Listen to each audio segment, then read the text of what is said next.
Round and round. What's going on, Chad? What's up, man? Oh, man, just ready for another day. Another dollar, another day. It's been a little bit since our last, I think about 3 weeks. Yeah, I've been partying. I mean, you don't have time for a meeting. Partying? That's what Facebook says. Don't listen to Facebook. Oh, well, Facebook said y'all were out there partying on the city dime. We try. We try. So, but y'all had a good trip. Everybody got back and had not a real long alderman meeting. Could have been about 15 minutes shorter than it actually even was. Yeah, I mean, so the first meeting after, I guess we got to go back and so people know. The last week we were at the Mississippi Municipal League Conference in Biloxi, which is the Mississippi MML or Mississippi Municipal League is like the conference or association for the cities across the state of Mississippi. It's I think it's about 300 plus cities in Mississippi, and all have at least. There's a few that have. I think there's one city that has 3 aldermen, and every other city has at least 5, and then some have 7, like we do, depending on their size. So it's about, from what I understand, 4,000 people attended the conference on the coast last week. And so we can talk about that. Did you win any money? Huh? Did you win any money? I went to the casino one night. I won a little bit. Okay. All right. Can I borrow some? You want all the money, man. All the fireworks you're shooting off. Yeah. Well, we just wrapped up fireworks season. Great 4th of July.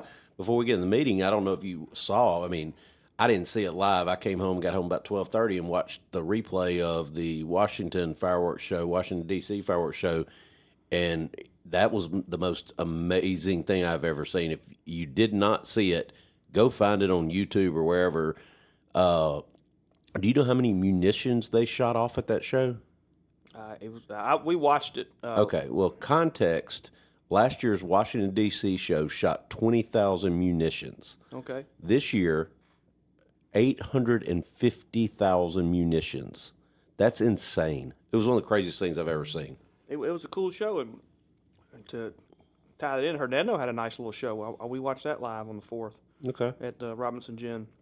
What's it, Argo Entertainment? I think Jason Coleman's involved some kind of way. I don't get to see any of that. I'm working those at that time. But it was a great show. It lasted about 15, 20 minutes. He had all kinds of, what do you call them? Munitions. So it was cool. Yeah. I mean, it was a good 4th of July, good 250th birthday for our country. Like I said, y'all were at the MML last week, came back, had a short Board of Aldermen meeting for July 7th meeting. We can go right into it. The meeting started, and for the third, count them, 3 straight alderman meetings now. We got a roll going, don't we? Yeah, something was added to the agenda last minute in the meeting. And, we've got some dogs barking. If anybody knows Brian, he's got the wild animals over here, and that's what you're hearing in the background there. Well, and we had 3. This is the 3rd time that something was added to the agenda last minute. The first 2 times was Ben Piper. Ben was not in person at this meeting, but he did phone in, so all aldermen were present at the meeting. But Lauren McClendon added, and it goes back to what we were just talking about at the beginning, the MML conference. She wanted to add that to the agenda and discuss what all y'all did at the MML conference. So I would like to title this episode MML Conference Justification Storytime. Well, I think there's a gentleman who I think he's passionate about Hernando, I guess, and things in politics, and I think he posted some type of Facebook post while we were at the conference, basically saying we were all down there on a city paid vacation, and that's just simply not true. It's part of, I think part of being an elected official is reaching out and seeing how other cities are doing things, and getting to law changes every year, different things. Those conferences that we go to, that's where you gain that information. Also, I think the mayor said this at the meeting. We had several city employees that were presenters at the conference about different things. One was our boring ordinance. We were one of the first. Yeah, Chris Lauderdale ran a class on that for. Yeah, so I think I've talked about this at some point, but Hernando was one of the first cities in the state to adopt a boring ordinance and basically charge Atmos or X, Y, and Z a certain fee, and then when they put Brian, you remember like ceasefire put the fiber down everywhere. Fiber down. See, ceasefire's a little different because they're a cable company. There's some exceptions there for cable, but like Atmos or Energy, and they put some things in the ground. Sometimes they hit our water lines. We don't know it till after the fact, or they damage something. And so what we require with our orders, we require them to go in there and scope it before and scope it out, so we know there's no damage, and then everything's good to go. Which is probably smart policy. Yeah, and it saved us a tremendous amount of money, and so a lot of people are emulating that, and so they asked him to present that at the course. Also, And so that's why I'm gonna stop you. So that's why, because I think part of the, if I read the Facebook post correctly, and I did invite that particular gentleman to send in some questions. I have not received any from him, because I would be glad to propose those to you if I had gotten them. But I think part of it wasn't just the board that was paid by the city to go. We had employees and vendors. Is that the correct term? No, we have no vendor. I mean, I think it was 16 city employees, and that's, I think, obviously there's 7 Board of Aldermen and a mayor, so that's 8 of those. I think your city attorney went, city clerk, the deputy city clerk. Obviously, Chris Lauderdale, because he taught a class. Chris was there, but I don't think Chris stayed the entire week, or the 4 days or whatever. I'm missing somebody that Scott Smith, because he taught a class. Yeah. So Scott also taught a class on youth leadership, or mayor's youth council. We have a very large mayor's youth council. He's in charge of that. My son participated in that 2 years ago. I think my son's he's going to high school this year. I think he's mentioned he wants to get into that program. So anyway, he gave that. Andrew was running for vice president. So Hernando was very well represented, and get to I think the allegation was we were wasting money. So we budget for these conferences in October. We know we've never went over budget. We're not going to go over budget this year. And actually, we've had some talk about our change orders with our Park and Recs department and things like that. Brian, I know you've kind of given us a hard time about that. Jared, who is our Parks director. Well, I've got that's on the agenda for later, but you can touch on it. Well, I just want to show you what kind of guy he is. He was slated to go, and he removed that for his budget to go towards other things, the responsible thing to do. Right. And so this idea that we're just recklessly spending taxpayers' money is just false and a lie. And I wish people would not so always dig on the negative things that's happening when there's a lot of positive things going on in our city. Well, and I'm going to touch on that later in the whole Jared thing, because he was a big part of the meeting the other night. He's about the only thing we really talked about. But again, I think some of this pushback from some of the aldermen and some of the constituents, and partly rightly so, partly over-exaggerated, is the shortfall. We still going back to that shortfall, and that's still lingering in some people's minds. And, but the city still has to run as well. Sure, that's right. So, but yeah, let's, you mentioned Andrew and his vice president bid. He came up short in that, which is a travesty. He came in third. I think it was 4 additional candidates. 3 of them went to a runoff. He was tied for second in the initial voting, and then I think he ended up third in the final tally. The mayor of Oxford, Robin Tannehill, was elected the second vice president, and I think he would have been the first alderman. I think that there's some thought there with some of the people that cast votes. So that's a mayor's position. And I get that, but Andrew has been around city government longer than anybody. I'd be willing to bet there's not many in the state that have been around city government as long as him. And, Robin Tannehill's probably great for that position, but you wouldn't have gone wrong putting Andrew Miller on that, and I hate that for him because, again, he's been around forever, and everybody that knows me knows he's my favorite alderman. Yeah. So, well, I'll tell you. So, they all the candidates get up and give a speech or whatever the day of the voting. And he gave a speech, and he closed it. He said, it's time. It's Miller time. And so that was kind of his we messed with him all week about being Miller time. So he's a good guy, and we love working with him and serving on the board with him. Yeah, well, again, I was pulling for him because that couldn't have hurt Hernando for him to be serving in that position. No, and Mayor Chip Johnson has been a former a past president of MML, so it's a good thing because you're the president. You're kind of a spokesman for that organization. So, gotcha. And then let's see what else was. I guess one of the things that while we were talking about that, I guess at the end of that, Ben chimed in from the phone call. I think he's out of town for work.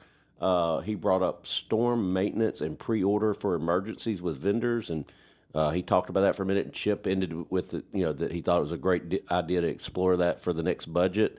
you want to elaborate on what Ben was talking about Yeah, there? so I mean, obviously, it's no secret we've had some weather issues over the last 6 months, year. Actually, going back, I guess, 18 months here around this area, but across the whole state. So that was kind of a big part of the conference, was how to address, these natural disasters. And you have a tornado come through your town, or a flood, or whatever. At the coast, they have hurricanes. And so I think what Ben was referring to is doing like an RFP, so you kind of already have vendors, a contract with a vendor to come pick up come pick up the tree limbs, or you have contracts with a power line company. Go ahead and start getting those things repaired or something like that. I mean, so Was I understand it correctly that it's kind of like it's a pre-order, prepay type thing where it's kind of like an insurance where you're paying them, and if you don't need them, they made a little bit of money, but if you need them, they may, it saves us from having to come up with a couple $1 million right on the spur of the moment. Yeah, well, that's part of it, because they're going to get reimbursed, but also, like when we have a natural disaster or a weather event, the first thing you'll see us do is go declare a state of emergency. And one of the things that does is allow for us to basically do some things we would normally have to get a bid for. Like, I think last time Ted Addison has his Addison Tree Service, we were able to just contract directly with him to pick up limbs instead of having to bid that out.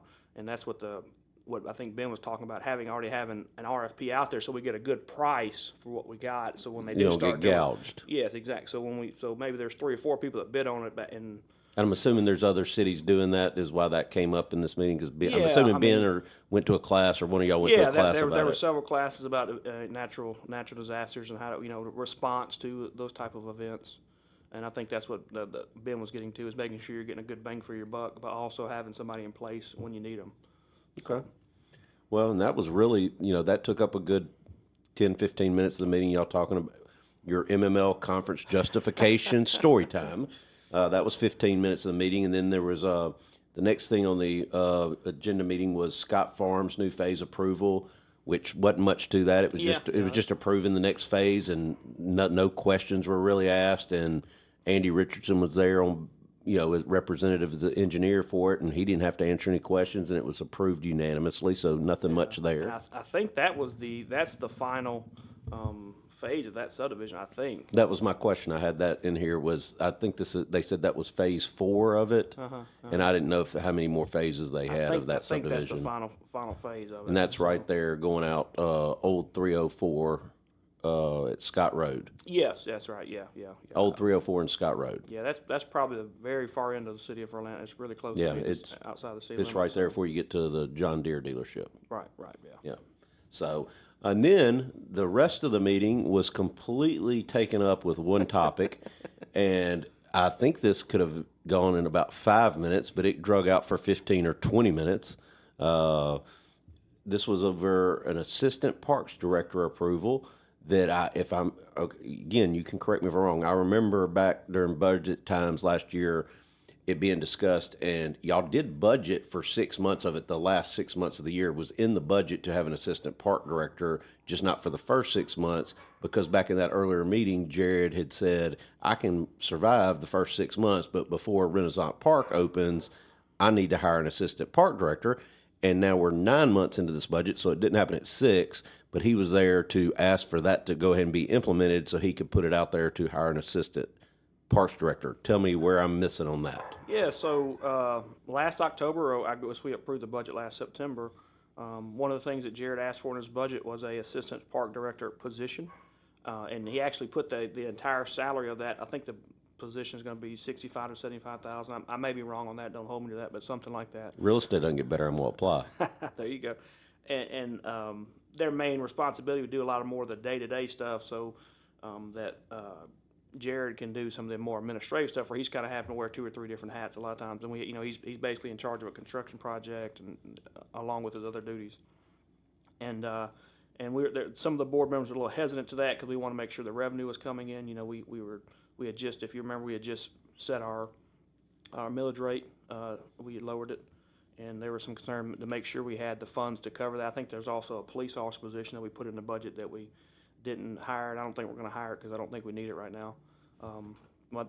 The police chief probably says he needs it, but we're not gonna fool with that this year. They needed it outside my neighborhood today. I don't know if you heard about that. We'll talk about that afterwards. But A few mailboxes got taken out this morning in our neighborhood, and garbage cans. Well, he did tell me they worked 12 accidents yesterday with the stuff on the They were here bright and early this morning at 8:00. Anyway, so we're getting closer. You know, there's a possibility that the Renaissance Park project of 4 baseball fields will be open sometime early fall. We're hoping maybe August, September, October timeframe. Hopefully get fall baseball in. That's our plan.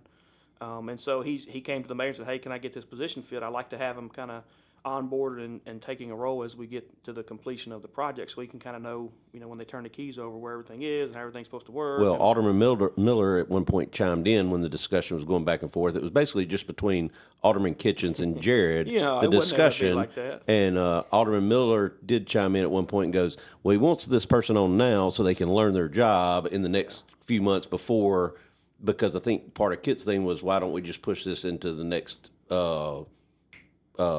budget. Yeah. But am I correct in saying that it was approved back in the budget times last year that for the last 6 months to have a funded assistant parks director? That's what I said. So Brian, the entire job was funded in the budget. It was a revenue expense in the budget. We just didn't, and we were going to wait and hire about 6 months in. Now I think we're about 4 months, or I guess we're going on almost 9 months into the budget. Well, and that's why I didn't understand the pushback from Alderman Kitchens on this. It's probably be a good to break down. So the Parks Department has their own separate budget. They get funded basically from the hotel motel tax that we have in Hernando. I think it's 1% or 1 penny, or I can't remember how it's set. I think it's 1%, something like that, of the hotel room goes to the Parks Department. That was something that was done, I think, in the 90s. Okay. That's been in place, and so that basically funds your Parks Department in Hernando. Now, the general fund, which is a separate fund, which is, we have the general fund, Parks Fund, Library Fund, Cemetery Fund, Utility Fund, is a complete separate fund. We're aware of that at this point. Subsidizes the Parks Fund. Pretty good chunk of money goes from the general fund into the Parks Fund. And so our revenues in the general fund are actually doing. I think I've said that on here before, Brian. We had a big chunk of sales tax that was not collected because they didn't know where to send the money. They didn't realize Nesbitt was part of Hernando, so a lot of those businesses that were collecting sales tax, we didn't get it for several years. So we got a big chunk of like $600,000 extra one month in our sales tax. Yeah. So we're over. Plus we just opened we opened the new hotel. I guess about 3 months ago. We're opening a third hotel now. We'll be opening the one over behind Domino's. So all the revenue projections are looking good to fund this position. And so I think that's the thought behind it. We had a finance committee meeting and we looked at the numbers, and I feel pretty good that we can take that responsibility on, not put us in any jeopardy or anything. And so that's kind of what the recommendation of the finance committee was. And then we had the board meeting, and Alderman Kitchens, I think his concern was adding a recurring expense. I understand that. And so that's what the discussion between them were for, about 15, 20 minutes, I think is what it was. So. Yeah, it went back and forth, and it was the same. And I'm giving Alderman Kitchen some props in a couple of recent episodes. I mean, it just seemed like the same question being asked over and over and over again to Jared, just with in a different format. It was like the same question, just different words, and Jared kept saying over and over, I have this in my budget for next year. It's in there. And so we're a couple months out from starting budget talks. Well, he's presented a preliminary budget already. Yeah. But we'll finalize the budget by September 15th. Well, and that was why I didn't understand the back and forth. I'm like, he's telling y'all he's got it. So if he shows up and asks for more budget and says it's because of this, you can refer back to this meeting and go, you told us you had this covered. Well, I think I have a lot of confidence in Jared. I think he does a good job, and I think it's going to be fine. I don't see a big issue with that. I think it's needed as that department has grown, and we've invested a lot. As you know, Brian, we've invested a lot of money in our Parks and Rec between soccer and baseball and some other things we do, and really proud of what we got going on. There's obviously room for improvement, but it's getting better and better every year, I feel like. So. Well, and that's also the elephant in the room, so to speak, over the last 20 years in Hernando is the Parks Department. There's been a lot. So I know that there's a segment of the population that, doesn't want to fund it or, questions everything that happens with the Parks Department. But I will go on record and say I don't have much to do with the parks anymore. My kids have both graduated high school. But I will say this, from everything I've heard, Jared is a very capable person to run that department. Again, somebody can correct me if they see it differently that's involved. But I will say, if we don't give our directors of different departments what they need, they're going to leave us. And who do we get to replace them if they're out there going, people know he's got a good reputation. He came from Oxford. If he's out there going, well, I left Hernando because I couldn't get anything done, nobody's going to want to take these jobs. And so we have to have a kind of a give and take, so to speak. If he's saying he needs this assistant parks director and he can fit it, I didn't understand the whole back and forth for 20 minutes. Well, I had this discussion with somebody down on the telephone.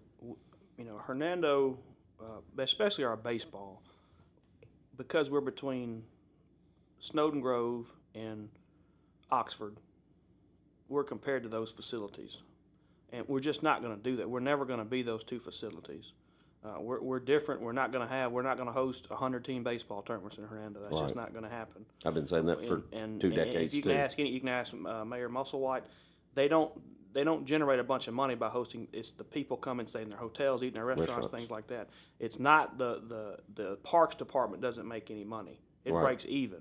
But you see a big benefit from having 150 baseball teams when they have the Disney Dean World Series in their town. Right. And we probably get a little bleed over. But anything we do, we're compared to those two facilities. And for example, in Santobia, I work down there now. They invested in a very nice complex, but they're compared to Oxford and South Haven. And I think they've had some controversy there because their people expect them to have 100-team baseball tournaments, and that's just not a possibility when you're between those two destinations. And so I think a lot of times people have unreal expectations, and I think obviously going back to the history, there were some possibly some issues with the prior director. I don't want to get into all that, but there was I think people didn't really have trust and faith in him, and we moved on from him early in our administration, the first term. So for what it's worth, I mean, Chip goes along with that parks department too. There was people that were upset with Chip about how the parks department was running back in his prior term. Sure. And so that's still some overlap. Again, I'm not saying it's right or wrong. I'm saying I try to see in both sides of it, but this discussion didn't need to go on for 20 minutes because it was the same question over and over. And finally, I think Bruce chimed in and made a motion to approve it, and Andrew seconded it, and then Kit was the only no vote. It was a 6-1 vote. Kit was the only no vote on approving to hire an assistant parks director, so we'll be getting an assistant parks director here in the near future. Yeah, I think they're going to post forward. I think there's some internal candidates they're going to look at first, and then if they don't find anybody internal, they're going to reach out. I will say this, and you can tell me what was said. At one point during this back and forth, Kit asked a question to Jared, and I didn't hear the question. The mic kind of cut in and out a little bit, which happens every now and then. Somebody sabotaged our boardroom. Our mics are not. They should be fixed today or tomorrow. Well, Lauren McClendon's was the worst. You couldn't hear anything she said last night, and because she talked about for the MML, you couldn't hear what she said about her experience at the MML. But at one point, Kit asked a question, and I didn't hear the question to Jared. But I did catch Alderman Robinson chime in and said, Jared, don't answer that question. I don't remember what the question. Well, I didn't hear the question. But Alderman, you were sitting in between them. Do you not remember? What did Jared say? He didn't answer it, but I heard Alderman Robinson say, Jared, don't answer that question. He was asking him for a kind of a hard number for what his budget was going to be next year. And Alderman Robinson told him not to answer it because he was asking for a hard number? Well, I think what you may not know. I don't want to speak. I don't want to speak there, but I don't want to speak for Mr. Kitchens there. But I think he was trying to get Jared to commit to a number in his budget. So I don't know the rationale why he would do that, but maybe that way he can hold him to it at a later meeting. I don't know. I just caught the tail end of because when Alderman Robinson said it, I was like, I didn't hear what the question was that I'm missing. So. Yeah. Anyway. Well, and I think it goes back to there's a perception maybe that, and perception is reality, but that we spend a lot of money and we're reckless and we're running deficits and people are stealing stuff and everything else. So y'all had a good time at the MML. You won some money at the casino. If somebody's stealing some money, I wish they'd let me borrow some of it. Well, maybe we could. Yeah, how much did y'all win total? Y'all could probably reimburse some of this money for us. If you had a good gambling day, pay the city back. That's right. So if the city paid for the trip, they should get 50% of the winnings. I think that should be put up to the citizens for a vote. any money's won at the MML, since the city's paying for the trip, the city gets 50% of that money won. And going back, I mean, I think everybody goes on business trips and things like. I mean, the idea that it's just we're the only city doing that, or if we're just out there just willy nilly spending money, it's just ridiculous. Well, and that was really the extent of the meeting, was y'all having story time about the MML and discussing the assistant parks director, and that was basically the only thing on the meeting. So I don't have anything else for this week's episode. Anything you got to get off your chest or anything, Chad? Man, I think we got everything I wanted to talk about, off my chest. I mean, again, just kind of frustrating to hear all the negative about things, and there's a lot of positive things going on. I can't announce it yet.